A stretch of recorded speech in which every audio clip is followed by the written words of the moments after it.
സങ്കീർത്തനം 7. എൻ്റെ ദൈവമായ യഹോവേ, നിന്നെ ഞാൻ ശരണം പ്രാപിക്കുന്നു. എന്നെ വേട്ടയാടുന്ന എല്ലാവരുടെയും കയ്യിൽ നിന്ന് എന്നെ രക്ഷിച്ച് വിടുവിക്കണമേ.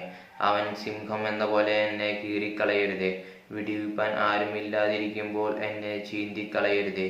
എൻ്റെ ദൈവമായ യഹോവേ, ഞാൻ ഇത് ചെയ്തിട്ടുണ്ടെങ്കിൽ, എൻ്റെ പക്കൽ നീതികേടുണ്ടെങ്കിൽ, എനിക്ക് ബന്ധുവായിരുന്നവനോട് ഞാൻ ദോഷം ചെയ്തിട്ടുണ്ടെങ്കിൽ, ഹേതു കൂടാതെ എനിക്ക് വൈരിയായിരുന്നവനെ ഞാൻ വിടുവിച്ചുവല്ലോ.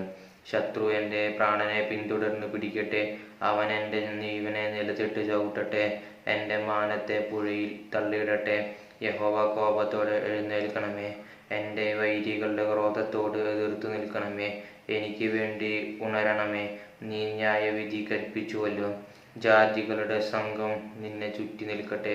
നീ അവർക്ക് മീതെ കൂടി ഉയരത്തിലേക്ക് മടങ്ങണമേ. യഹോവ ജാതികളെ ന്യായം വിധിക്കുന്നു.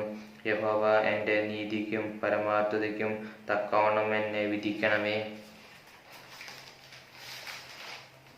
ദുഷ്ടന്റെ ദുഷ്ടത തീർന്നു പോകട്ടെ. നീതിമാനെ നീ ഉറപ്പിക്കണമേ. നീതിമാനായ ദൈവം ഹൃദയങ്ങളെയും അന്തരേന്ദ്രിയങ്ങളെയും ശോധന ചെയ്യുന്നുവല്ലോ. എൻ്റെ പരിച ദൈവത്തിൻ്റെ പക്കലുണ്ട്. അവൻ ഹൃദയ പരമാർത്ഥികളെ രക്ഷിക്കുന്നു. ദൈവം നീതിയുള്ള ന്യായാധിപതിയാകുന്നു. ദൈവം ദിവസം പ്രതി കോപിക്കുന്നു. മനം തിരിയുന്നില്ലെങ്കിൽ അവൻ തൻ്റെ വാളിനെ മൂർച്ച കൂട്ടും. അവൻ തൻ്റെ വില്ല് കുലച്ച് ഒരുക്കിയിരിക്കുന്നു. അവൻ മരണശാസ്ത്രങ്ങളെ അവൻ്റെ നേരെ തൊടുത്തു. തൻ്റെ ശരങ്ങളെ തീമ്പുകളാക്കി തീർത്തും ഇരിക്കുന്നു. ഇതാ അവന് നീതികേടിനെ നോവ് കിട്ടുന്നു. അവൻ കഷ്ടത ഗർഭം ധരിച്ച് വഞ്ചനയെ പ്രസവിക്കുന്നു. അവൻ ഒരു കുഴി കുഴിച്ചുണ്ടാക്കി കുഴിച്ച കുഴിയിൽ താൻ തന്നെ വീണു. അവൻ്റെ വേണ്ടാതനം അവൻ്റെ തലയിലേക്ക് തിരിയും.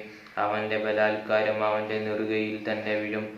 ഞാൻ യഹോവയെ അവൻ്റെ നീതിക്ക് തക്കവണ്ണം സ്തുതിക്കും. അത്യുന്നതനായ യഹോവയുടെ നാമത്തെ സ്തോത്രം പാടും. ആമേൻ.